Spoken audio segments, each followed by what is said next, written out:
Now that we have created a new quality standard, it is time to upload our completed style from vStitcher onto the StyleZone platform. This example will demonstrate the process of uploading a style using quality standards, but note that it is also possible to upload a garment or set as a legacy style. We will cover the major differences between these two upload options in the next video. Here in vStitcher, we have our completed garment. To get started, we will make sure that we open our desired snapshot in the 3D window. Note that every brand may have a different set of requirements for sharing styles, so it is important to check with your brand's VQS to align with their expectations. Once we are ready, we select the Share to StyleZone button. A quick reminder, we will be demonstrating this example using a Browseware demonstration site, but you may need to input your own brand's domain in this first window upon selecting Share on StyleZone. If you have not yet signed in, a new tab will open in your web browser, and here you will enter your login credentials. Once we are logged in, our first step is to select the proper board to upload to. This will likely be determined by the brand in its VQS. Alternatively, you may also choose to share to My Uploads in your personal zone. Styles can easily be shared or moved from the personal zone to other boards and groups. We will upload this style into our personal zone. Next, we will need to type in a style name. This should also follow the brand's naming conventions if specified in the VQS. If there is an existing style in the brand's site that you would like to update, you can also select the respective style from the dropdown. An example of this scenario would be if we need to update a colorway or add assets to it. We will be uploading a new style in this example, so let's create a unique style name to help easily identify it.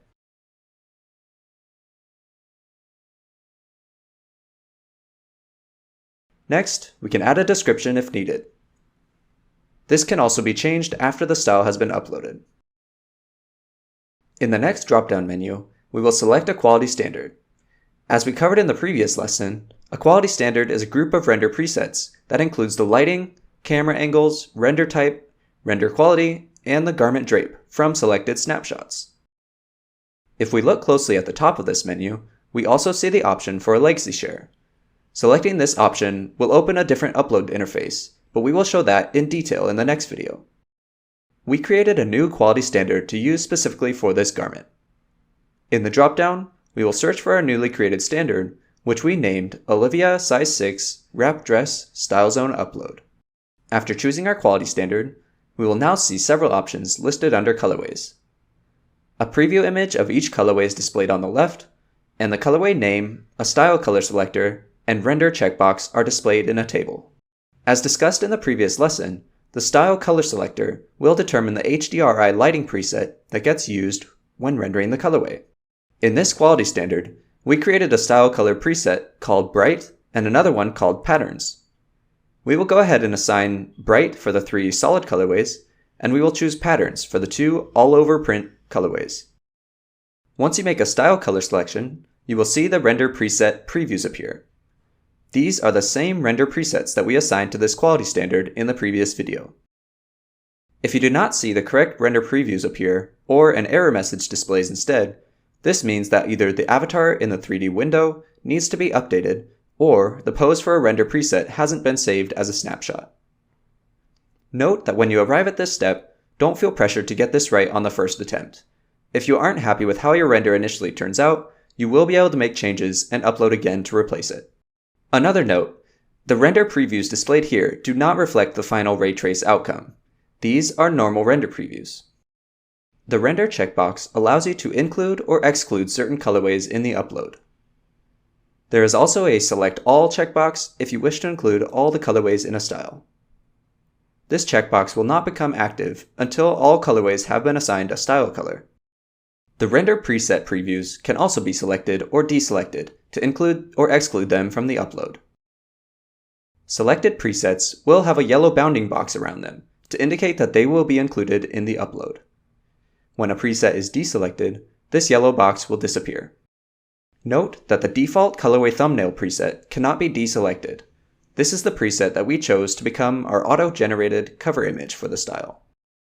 The brand will need to determine the number of renders to be uploaded, and this should be included in the brand's VQS for the garment. There is an image counter in the lower left-hand corner that will let you know how many total images are going to be rendered. This includes all of the individual images that make up a turntable, as well as any selected still images for all the chosen colorways. It also includes the auto-generated cover image that will be created. Once we are satisfied with our selections, we can click Share to initiate the upload.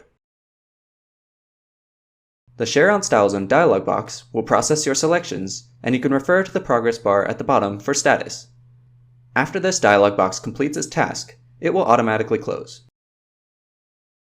Once this happens, you are free to continue working in any workspace. If you'd like, you can continue working on the garment in VStitch or Loda, or you may close the file and open a new file. You can also close VStitcher or Loda altogether without interrupting the rendering process. The render job is moved to StyleZone Connect, and you can follow its status within your Browseware Connect notifications panel. The job will proceed to upload to the Browseware Cloud render farm, render within the cloud, and finally, download the render results directly to the StyleZone site. If possible, try to keep your computer from going to sleep during these processes, otherwise the progress may pause and you'll need to select Retry from the Browseware Connect panel once your computer wakes up. Additionally, if your device disconnects from the internet during this process, the upload will need to be initiated again. Browseware Connect will notify you once the final upload is complete. Now, we can navigate to our brand StyleZone site, where we will have a new notification indicating that the upload has completed.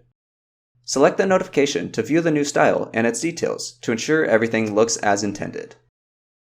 Make sure to check out the new images in the Style Presentation page to view them in a larger scale. And that is how we upload a new style onto StyleZone using quality standards. In the next lesson, we will return to VStitcher to use this same garment file to initiate a legacy share to StyleZone. For more information about